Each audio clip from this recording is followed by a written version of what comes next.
I love it. Look, EDG are legit.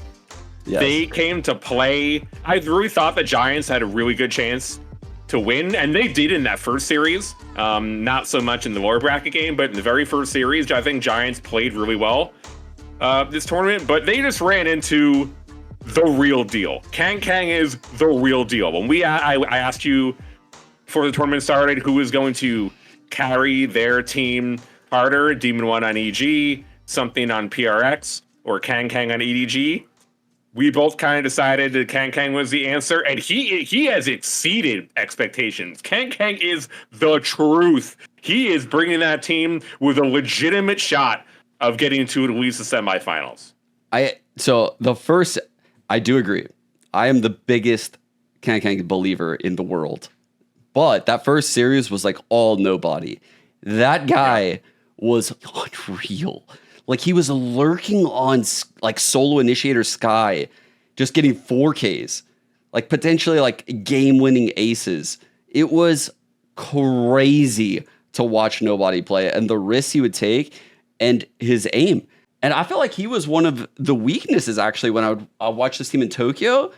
And now that I see him playing like this, I don't know, man. I think Chinese Valorant is so goddamn legit. It is insane. And I feel like Busio is going to really regret those words he said about this team. Like, I don't know. Like, that is kind of a coin flippy game because I think EG is in really good form right now. But, man, I bet right now he's wishing he didn't say that because it just puts so much more pressure. I completely agree with you. He's added so much pressure onto his team and his own performance from this one kind of little off comment quote. Yeah, that's crazy. Like EDG just looks like a buzzsaw, man. When I watch them, I'm just like, I don't understand. Like they win every fair fight. If there's like a fair fight, they will win it. That's how good mechanically I feel like every single player on that team is. Yeah. It's just the only time that they die is when they get like trap played or if they make some really boneheaded play. Like nobody just basically like, I saw him once like get like an insane entry and then it was 5v4 and he literally had the mentality of like, I got mine. They just ran out and died. I was like, bro, no, that's not how it works. Regroup with the team and take the 5v4. Like, no. But so like they do some crazy shit sometimes, but they are so fun to watch. Man, they're a special team. This team is going to legit win a tournament next year. I think they have a really good shot here, but they are still very raw. They're very like raw strategically. And they have a puncher's chance against anyone though. That's the thing. Because of everything that we've mentioned, this was a really good draw for EDG. Like EG could have gotten Billy, and I think they would have loved that because although they did make comments about China, it's definitely, although energy is lost, we've talked a lot about energy, that is more an energy than it is on Billy. EG definitely is a favored matchup versus Billy. To get EDG and then also add the comments on, this matchup is now turned into like 50-50, almost in the favor of EDG, considering the added pressure on EG. Like, I would be seriously concerned if you're an NA Valorant fan that EG is going to lose this. Yeah, that's a serious concern. I feel like this is the game that's hardest to predict, probably. I think all the other games have like clear favorites, right? I'm not saying that like Loud can't beat Fnatic, and I'm not saying that Foot can't beat Paper X or that Billy can't beat DRX, but I think this game feels way closer to 50-50 than any of those. Like, this is very dicey for EG, and this is an EG that I think is in really good form. I think Jogamo looked great throughout group stage. I think Demon 1 leveled up his play from Tokyo. It looks like the Demon 1 that I saw in VCT Americas.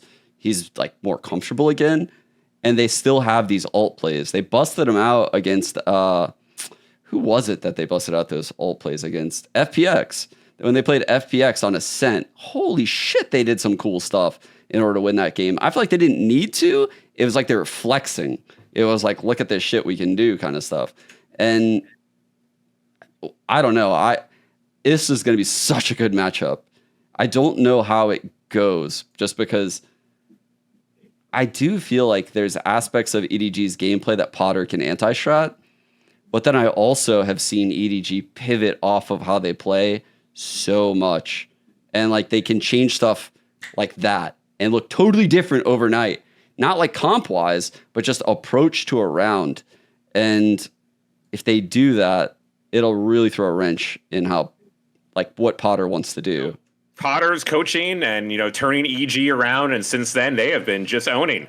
Like, the answer of which NA team did better was easily EG. They've been playing great so far. They've been continuing to play really good. If there's any coach out there that would have a really good plan right now, I feel like Potter, is the coach to go to. I think really the overall theme for me is that China came to play and they have impressed. Facts. They have performed. Having two of their teams in the bracket stage is incredible for the region, and everyone really should be scared now.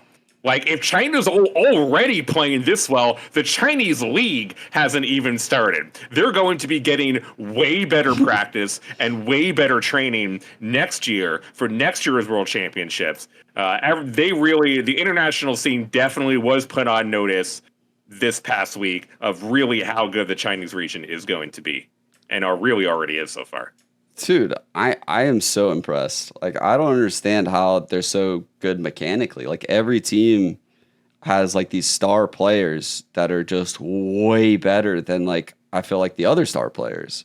I actually have a theory on your question. I'm not totally sure, and I haven't done a ton of research into the histories of all of the different players.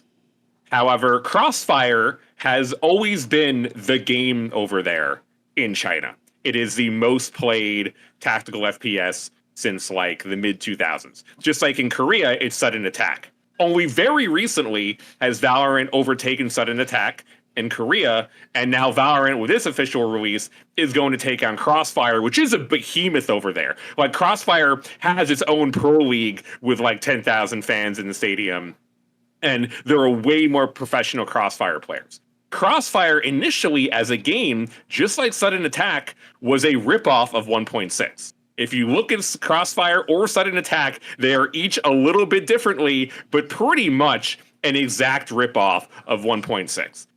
Valorant is more like, in a lot of ways, 1.6 than it is like Go, or it is like Source. Ooh. And that is intentional, even from the developer standpoint of someone like Volcano and the senior developers of Riot who moved over from doing Valve stuff were a lot of old 1.6 guys, both development and from player-wise. And I do feel like the op in Valorant really plays a lot more like it does as a 1.6 op than it does as a Source and Go op. And that is partly why the Crossfire history, and I bet you a lot of these pros growing up played a ton of Crossfire, and they're so goddamn good with the op in this game because they used it in Crossfire. I cannot prove this theory, and I really need to do more research on the Billy guys, especially.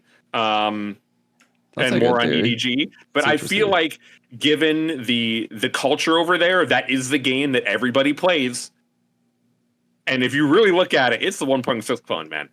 That is what they are. That's interesting. Yeah, I didn't really know that. But yeah, their players are insane. YZ actually has the highest ACS out of anyone in the tournament right now. More than Alfajer. That's kind of wild considering they got 2-0'd by Fnatic. Like, that's actually really wild. A lot of his other stats are obviously worse than Alfajer's, but all right, interesting. And you're talking about how he's above Alfajer in like the stats. Alfajer, we talked about it before, from last week, of who we thought was the MVP of the year, whether it's Alfajer or Leo or Durka. And you thought it was more Durka. I thought that was insane. It's more Leo and Alfajer. Alfajer, to me, has delivered.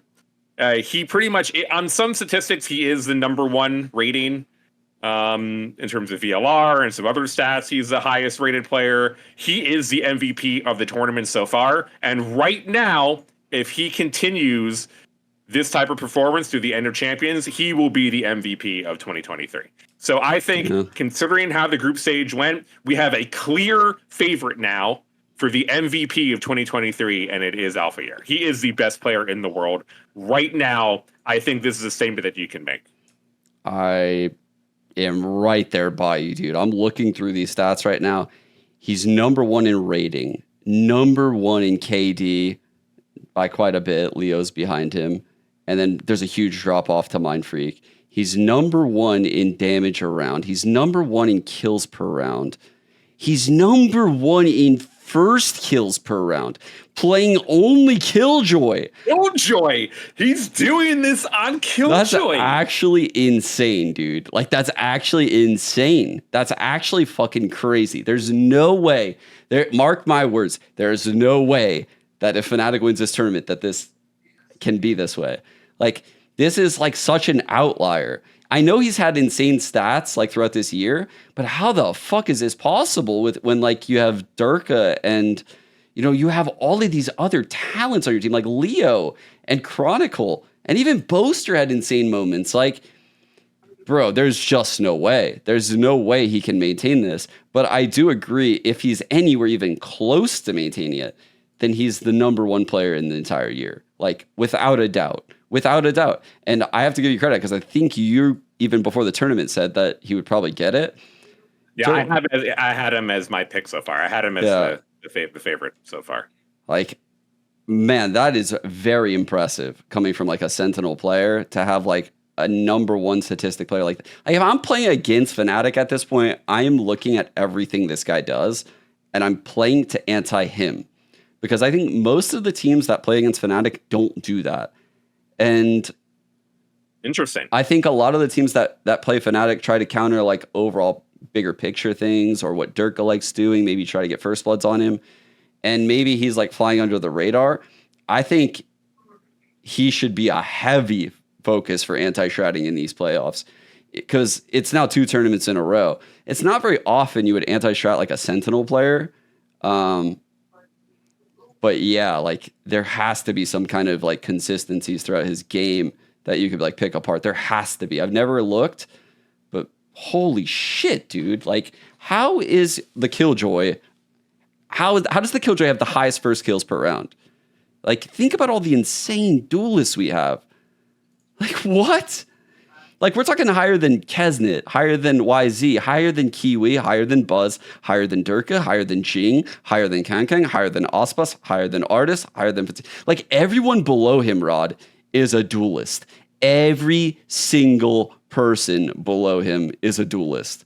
Like, what the fuck? He's a beast. He is a beast, and he is just one reason why this Fnatic team continues to just roll on through. He is playing so well, let alone Leo or Chronicle or Durkay, that, it does not seem like this is going to end anytime soon. Is this level from Alfajer sustainable? You would say that no, but he really almost played equally through the entire Tokyo tournament. He played an incredible level all the way through, including being the MVP in the grand final. It does not seem like he is slowing down at all. Mechanically, this guy is an absolute monster. Whenever I watch him, he just tees off on people. Like, he is a beast. He's so fucking good. I don't know. I just feel like that's so hard to do consistently in that role. Surely there's like some kind of fall off that's coming. Like, I'm not saying that he's gonna like be a bad player, but to consistently do it from that role is kind of difficult. Like, Les kind of does it sometimes, but he's the closest comparison. Les has been the best player on Loud through the group stages. But even Les plays like some Viper and stuff. Like, Les plays some other agents that have like more damage and like lurky potential than Killjoy. I think you even showed me this video from Tim, who is the stat guy that I worked with at 100 Thieves, where he basically like outlines, I'm going to turn down the volume, but just use it as reference. Like, Alfajer is leaps and bounds above everyone else in almost all of his statistics. It's fucking crazy. Yeah, Tim's done a great job of creating his own unique statistics. I've spoken to him a little bit throughout this process. I really like how in both baseball and in the NBA, there have been news that traditionally you have like average batting average in baseball. It's kind of like an old school way of thinking about it in points per game in the NBA. And it's much more like true shooting now in the NBA, and wins over runs, whatever it is in baseball. And there's like new stats. And I think that could be really cool for Valorant. So he's testing some stuff out. And he says that Alfajer is by far the best player. So I think it is really definitively, we can say he is the best player in the world right now.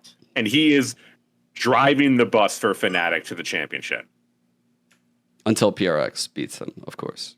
Ooh, just kidding. that is a spicy meatball. No, I think Fnatic are technically the favorites. It would be insane for anyone to not say that they're the favorites, but I do think that there's something special that PRX has right now, along with, to an extent, EDG. I think there's a chance for PRX, is what I'm saying. There's a chance. I do feel like that something has not... He hasn't played poorly, but he hasn't really been hard carrying PRX at all. I just think he's had like a couple slow starts. I don't think that means that he's been playing poorly. I think he probably had to get like acclimated to like playing in the LAN environment with his team over here in LA. But dude, some of those pop-off rounds that he had were fucking He had a couple. Insane. Yes. Like where he literally just takes the gloves off and it looks like he just does whatever he wants. Like he just makes the most outrageous plays and like everything works for him because it's just so outrageous and he's so skilled. Do you see the Twitter video he posted? Dude, hold up. This is like one of the craziest shots I have ever seen in Valorant. I know it's just ranked, but I want you to take a second and just look at that and appreciate this flick for just 1 second because it is insane. Like he doesn't over flick, he doesn't under flick. It's rare to see someone like just stop on a dime like that at like the perfect spot. Like that kind of mouse control in Valorant or even like Counter-Strike is like kind of weird almost. Like, dude, he's like a robot. It is incredible. So the expectations are really high for him. That's only. I'm not saying he played poorly. He just didn't have insane stats. He had a couple pop-off rounds, and I think he played okay. And PRX are looking really good. But I do feel like, I think them over FUT is pretty reasonable, and they have a pretty likely matchup in the semifinals. I do think something is going to have to elevate his game if they're going to want to beat Fnatic from everything that we've seen and spoken. Oh, for sure. I think he's had tons of impact in their game so far, but I think if they want to beat Fnatic, they need like Jing, something, and Forsaken to have like legacy game. You know, like they need to have like they each need to win like 3 rounds apiece per game.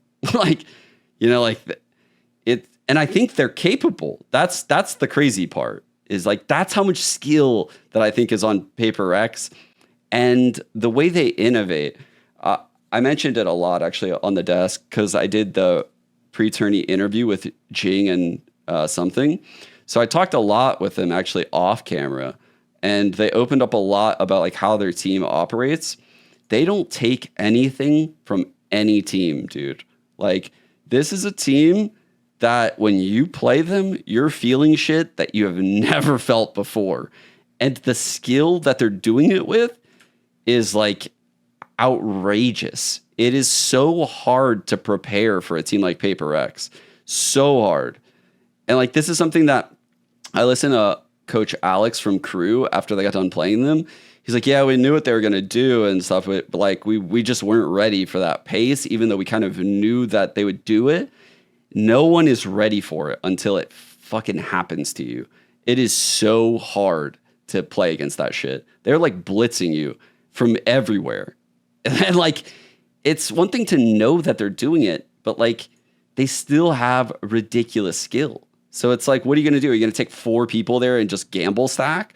Or are you going to like try to util dump them? You're going to give them that area and then try to like retake it later when they kind of dissipate.